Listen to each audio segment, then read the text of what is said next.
நீங்க சங்கர காதலிக்கிறேன் அப்படின்னு வீட்ல மொத சொன்னப்ப, என்ன மாதிரியான ரியாக்ஷன் இருந்தது? என்ன மாதிரியான வார்த்தைகள்லாம் உங்ககிட்ட பயன்படுத்துனாங்க? அதுக்கு என்ன மாதிரியான அ அடுத்தடுத்த சம்பவங்களோ, இல்ல அடுத்தடுத்த நடவடிக்கைகளோ இருந்தது? நான் சங்கர விரும்ப ஆரம்பிச்சு ரொம்ப ஆண்டாச்சு. நான் விரும்புறேன்னு சங்கர்கிட்டயே நான் சொல்ல முடியல. ஏன்னா, என் குடும்பம் வந்து எவ்வளோ சாதிய பின்புலத்தோட குடும்பம் அப்படின்னு எனக்கு தெரியும். அ யாரையும் வீட்டுக்குள்ள விட மாட்டாங்க. அ வேற சாதிக்காரவங்க கூட பேச விட மாட்டாங்க, பழக விட மாட்டாங்க.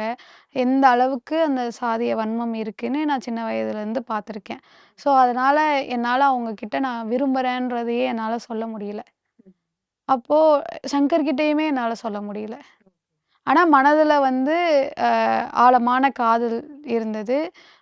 சங்கரை தாண்டி வேற யாரையும் சிந்திக்க முடியல. அ நான் சங்கர் கூட பேருந்துல வரும்போது, எங்க அம்மாவுக்கு அது தெரிய வருது. தெரிய வந்ததுமே சங்கர கூப்ட்டு மிரட்டுறாங்க.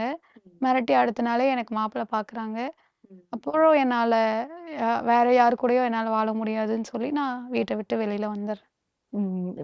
அதுக்கு முன்னாடி இருக்கக்கூடிய அந்த ஒரு நேரம் இருக்குல்ல மேம். அ உங்க வீட்ல உங்களோட காதல் வந்து தெரிஞ்சிருது.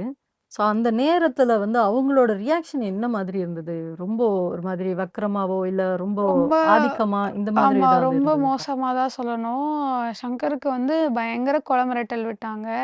அதுக்கப்புறம் என்னோட கல்லூரி புத்தகங்கள் எல்லாத்தையுமே எரிச்சுட்டாங்க. "இனிமேல் நீ காலேஜ் போகக்கூடாது, இது பண்ணக்கூடாது" அப்படின்னு சொல்லி, ஆ நெறைய வார்த்தைகள் எல்லாம் பயன்படுத்தி, அது மாரி எல்லாம் பண்ணாங்க.